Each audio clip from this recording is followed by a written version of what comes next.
Donc, Samira Bentourki Saïdi, bienvenue. Je vous remercie. Alors, est-ce que vous pouvez nous exposer brièvement les raisons qui vous ont amené à reprendre ce sujet qui a été abordé par des gens de haut niveau, mais qui ont été découragés par des réactions négatives? Eh bien, bismillah ar-Rahman ar-Rahim, la première chose en fait, qui m'a poussé à faire ce type de recherche, c'est que, comme vous l'avez si bien dit, j'ai voyagé énormément. Surtout, et j'ai visité énormément de sites archéologiques un peu partout dans le monde, aussi bien aux États-Unis qu'en Tunisie ou en Jordanie ou Syrie ou partout ailleurs. Et donc, je me suis posé également un certain nombre de questions dès le départ. C'est comment se fait-il que les Amérindiens aient été quelque part un peu abandonnés? Ils n'ont pas reçu de messages et ils n'ont pas reçu de messagers. En tous les cas, au jour d'aujourd'hui, nous ne sommes pas au courant d'un quelconque... Enfin, on a cru que nous n'étions pas au courant en fait, de ce qu'il y a eu comme voyage ou comme révélation.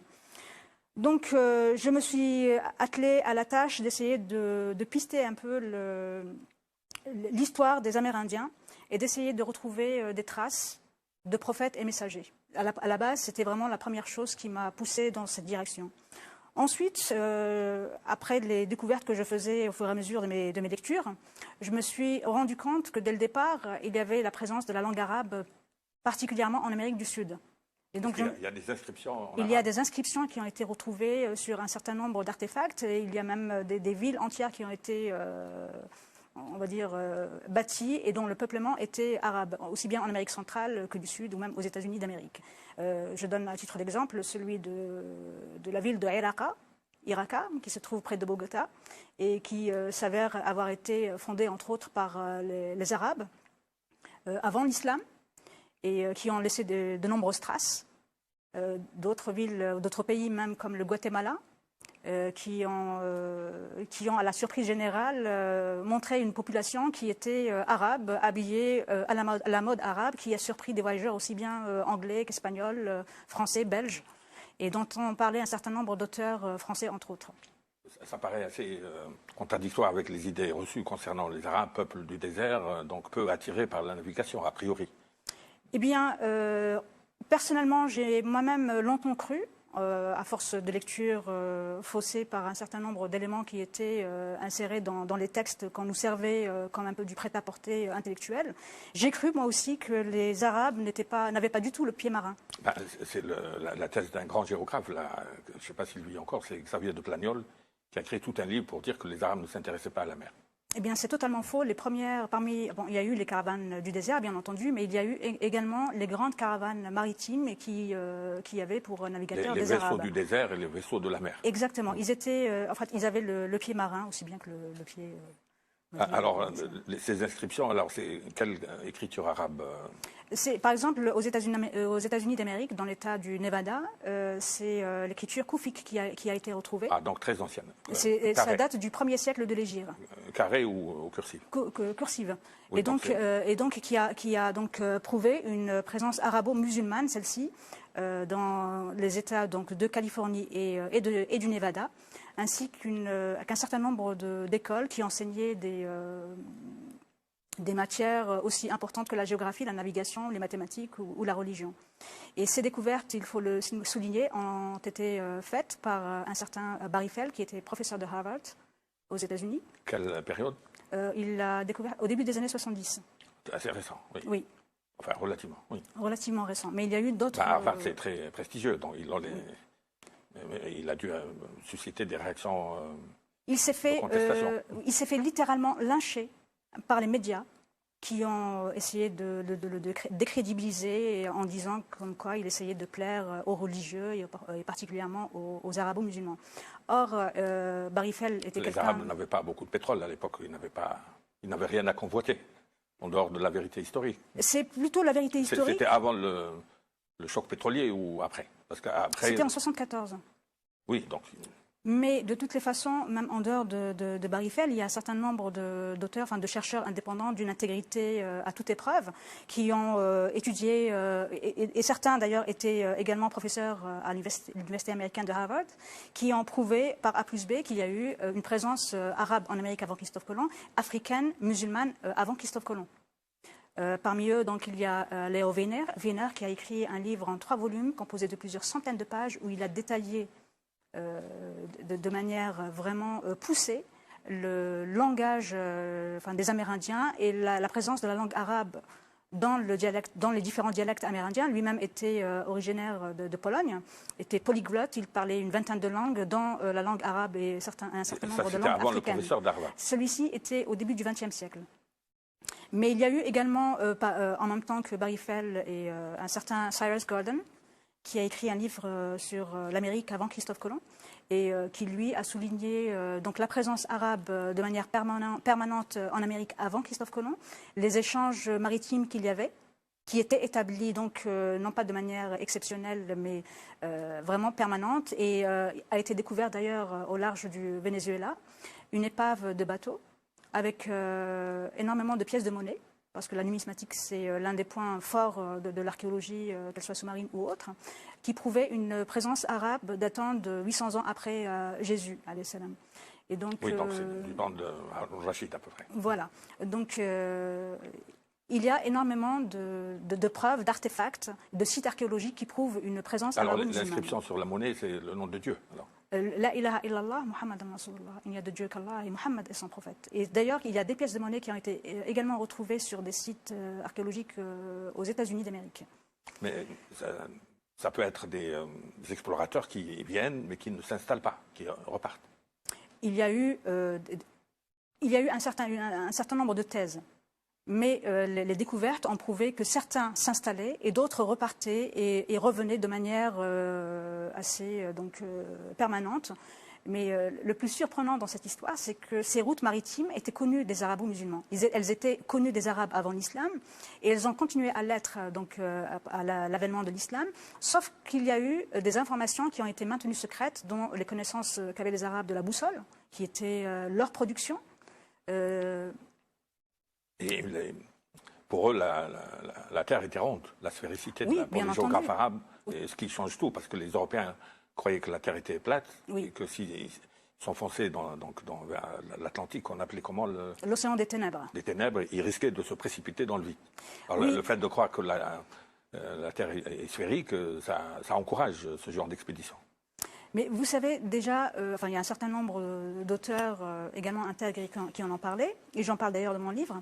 Au début du XVIe siècle, la majorité de la population européenne était persuadée, et ça c'était selon les dires de l'Église, que la Terre était plate et qu'en arrivant au bord, il risquait d'être précipité dans le vide. Oui, sauf Galilée qui a dû être jugé à cause de ça. Il a dit pourtant elle tourne. Pourtant elle tourne. Oui. Mais les sciences avaient été développées par les Arabes et par les musulmans. Je précise, pourquoi est-ce que je parle avant tout des Arabes? C'est pour préciser que les Arabes étaient en Amérique avant Christophe Colomb et que par la suite... C'est une science en langue arabe. Voilà, c'est une science en langue arabe et ce sont les Arabes qui ont développé un certain nombre de domaines scientifiques, dont celui de la navigation, de la géographie. D'ailleurs, les fameux instruments tels que le compas, la boussole, on entend aujourd'hui un certain nombre de soi-disant chercheurs qui prétendent que la boussole a été inventée par les Chinois et qu'elle aurait été ensuite transmise par les Arabes. Or, les Chinois eux-mêmes disent que nous avons en fait eu accès à la boussole du fait de navigateurs étrangers. Et ces navigateurs étrangers qui avaient tant de connaissances dans le domaine maritime, c'était les Arabes. Et d'ailleurs, les Arabes étaient présents aussi bien en Amérique que dans certaines îles du Japon, au sud-est du Japon. C'est pas contradictoire, puisqu'il y a un empereur chinois avait une flotte très puissante avec un amiral musulman, chinois et musulman, vers le 13e, 14e siècle. Oui, début du 14e siècle, et donc début du 15e siècle. Oui. Et donc en 1421, Zhang, qui était un amiral musulman, dont le père était en contact direct avec les navigateurs arabes et qui partait même faire le pèlerinage à la Mecque, était revenu avec un certain nombre de données qu'il a pu transmettre à son fils, qui n'a pas été mis à la tête de la flotte chinoise pour rien. Il l'a été du fait de son appartenance à la communauté musulmane et du fait des connaissances que possédaient les musulmans de la navigation. Et d'ailleurs, par rapport à ça, il y a un auteur anglais qui a écrit un livre en 2002 qui s'appelle 1421, lorsque les Chinois ont découvert l'Amérique, qui a essayé d'emblée d'effacer la présence arabo-musulmane en Amérique et les connaissances qu'avaient les Arabes et les musulmans de la navigation. Mais il l'a fait de manière si maladroite qu'en analysant son livre, on se rend compte qu'il essaye de jouer à un jeu qui est plutôt malhonnête au niveau historique. Et donc les Chinois ont pu accéder au continent américain du fait des connaissances qui avaient été mises à leur disposition par les arabo-musulmans. Oui. Oui, du point de vue du savoir nautique à l'époque, on a l'exemple de Vasco da Gama qui, lui, contrairement à Christophe Colomb, reconnaît tout ce qu'il devait à Ibn Majid, qu'on appelait le Mu'allim al-Akbar. Il allait le rencontrer sur les plages là, du pays du Golfe vers Oman, où il dit qu'il a appris tout ce qu'il faut pour aller très loin dans la navigation, grâce à ce grand savant qui maîtrisait l'art et les sciences nécessaires pour la navigation. Oui, alors, dans le cas de Christophe Colomb, il y a une sorte de non-reconnaissance des droits d'auteur. Déjà, en ce qui concerne Vasco da Gama, Ibn Majid était fils et petit-fils d'amiral, qui avait écrit un certain nombre d'ouvrages sur les sciences. Le mot amiral lui-même vient de l'arabe, Amir al-Bahr. Amir al-Bahr. Oui. Et pourquoi est-ce que les Portugais ont fait appel aux Arabes pour les guider dans l'océan Indien? C'est parce qu'à chaque fois qu'ils essayaient de naviguer sur l'océan Indien, leurs bateaux coulaient.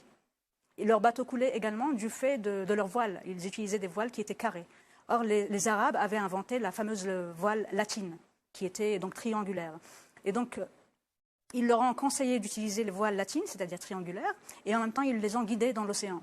Et donc, à partir de là, ils ont pu accéder à des coins reculés pour eux. Les navigateurs arabes invoquaient la protection divine en récitant la sourate 18 sur l'hôtel Kaf avant d'embarquer, parce qu'il est question donc le mouvement, donc la foi en Dieu et l'assurance que ça donne a dû encourager ce genre d'aventure qui était très périlleuse à l'époque. Oui, la foi en Dieu et en même temps les sciences qui ont été mises, on va dire, à leur disposition par Dieu. Ce sont des connaissances qui ont été développées. Non, ils les ont acquises grâce à leur travail. Grâce à leur travail. Avec l'aide de Dieu. Avec l'aide de Dieu. Oui, les grands savants, ils disent Ba'da tawfiq illahi. Oui. Mais après avoir mis toute l'énergie, l'intelligence, etc. C'est aqilha wa tawakkal ala Allah. Exactement. Oui. Et le premier verset à avoir été mais Ibn Majid, paraît-il, n'était pas très piétiste, parce que Vasco da Gama dit qu'il buvait avec lui, il lui offrait des alcools. Donc on pouvait être savant sans être très, très piétiste. En ce qui concerne ce point précisément, on a dit beaucoup de mal d'Ibn Majid. On a dit de lui que c'était un ivrogne. Moi, je pencherais beaucoup plus pour la thèse qui soulignerait le fait qu'on a essayé de le décrédibiliser une fois qu'on l'a utilisé pour naviguer dans les océans. Lorsque j'ai commencé à faire mes recherches dans le domaine maritime, je lisais un peu partout que les Arabes s'étaient arrêtés à la péninsule ibérique et qu'ils n'avaient pas tenté de traverser l'océan Atlantique. Donc ce n'est qu'en 1492 que Christophe Colomb, le génie de la navigation, a eu l'idée que n'ont pas eu tous les êtres humains qui ont vécu avant lui, de traverser l'océan Atlantique. Et ça, c'est quelque chose qui pour moi, était quelque part une insulte à l'intelligence. Et il s'est avéré qu'un certain nombre de savants, de chercheurs, d'historiens, ont découvert qu'en 1492, ce n'était nullement la découverte de l'Amérique, mais la prise de possession de ce continent qui se trouvait par-delà l'océan Atlantique. Mais pour en revenir à Christophe Colomb, il faut souligner le fait qu'il a vécu pendant plusieurs années dans le sud de l'Espagne, dans un monastère qui se trouvait à Huelva, dans la Palace de la Frontera, et où avait vécu 150 ans avant lui un moine franciscain qui avait effectué un voyage avec les Arabes du Maroc et qui avait, depuis Safi, effectué donc un séjour, enfin un voyage dans plusieurs villes des Caraïbes. Safi, c'est le port qui est au sud du Maroc, voilà. À Agadir, je crois, au nord d'Agadir. Oui. Et donc il a effectué donc ce voyage avec les Arabes et il a écrit un livre qui s'appelle Le Libro del Descubrimiento, qui se trouve actuellement à la Bibliothèque nationale de Madrid. Donc j'ai pu acquérir une copie scannée de l'ouvrage et j'ai pu donc le consulter. Et il a effectivement écrit ce livre en détaillant son voyage et en citant même les noms des différentes îles qui étaient donc au-delà de l'océan des ténèbres. Et Christophe Colomb, qui avait vécu dans ce monastère, avait eu vent de cette histoire. Et c'est la raison pour laquelle les moines franciscains ont été ceux qui l'ont soutenu dans son voyage, mais également auprès des rois catholiques, Isabelle et Ferdinand. Mais cependant, au début, il s'est gardé de leur donner les véritables informations, c'est-à-dire les données matérielles qu'il possédait pour faire le voyage. Et donc, à chaque fois, son projet était rejeté. Et il n'a fini par être accepté qu'à partir du moment où il leur a fourni des informations, les informations qui allaient les pousser à financer son projet de voyage. Et de plus, Christophe Colomb, comme on nous l'avait répété pendant si longtemps, et d'ailleurs dans tous les manuels d'histoire, cherchait réellement à aller atteindre les Indes par une route depuis l'ouest, il aurait pris la mer depuis n'importe quel point de l'Espagne ou du Portugal, mais donc à l'ouest. Or lui, il est allé vers le sud de l'Espagne. Ensuite, il a suivi un certain parcours qui l'a mené vers les îles Canaries, pour ensuite remonter vers les îles Caraïbes. Et son journal de bord a été étudié par un certain nombre de spécialistes en la matière, particulièrement au début des années 70. Un certain John Dyson et le professeur Cuenca ont écrit un livre qui s'appelle « Le vrai voyage de Christophe Colomb ». Et dans cet ouvrage, on apprend que toutes les données qui avaient été qui avaient été fournies par Christophe Colomb au sujet de son voyage, des courants, des orages, des vents, étaient totalement faux. Et pour les spécialistes et pour tous, les vents ne peuvent pas changer, même à travers les siècles, ni les courants. Donc toutes les données qui avaient été notées, et pourtant ce sont des gens qui le soutenaient et qui considéraient l'ouvrage de Christophe Colomb comme étant un livre de chevet, se sont rendus compte que Christophe Colomb avait menti sur un certain nombre de points. Et ça, c'est une information qui a été reprise par un certain nombre de chercheurs. Et donc à partir de là, on a commencé à se poser un certain nombre de questions. Est-ce que Christophe Colomb est véritablement l'auteur de la découverte de l'Amérique? Est-ce que les informations qui ont été reprises et diffusées partout sont des informations qui sont exactes, ou est-ce que c'est une falsification éhontée de l'histoire? D'ailleurs, à ce propos, Cyrus Gordon dit « À chaque période de l'histoire, il y a toujours de nombreux faits bien connus qui sont systématiquement passés sous silence afin qu'on cesse d'en parler. » C'est-à-dire que la présence des arabo-musulmans en Amérique, avant Christophe Colomb, était connue. Elle était connue pendant des siècles. Mais on a fini par considérer cela comme étant un point apocryphe, à cacher, et on a cessé d'en parler.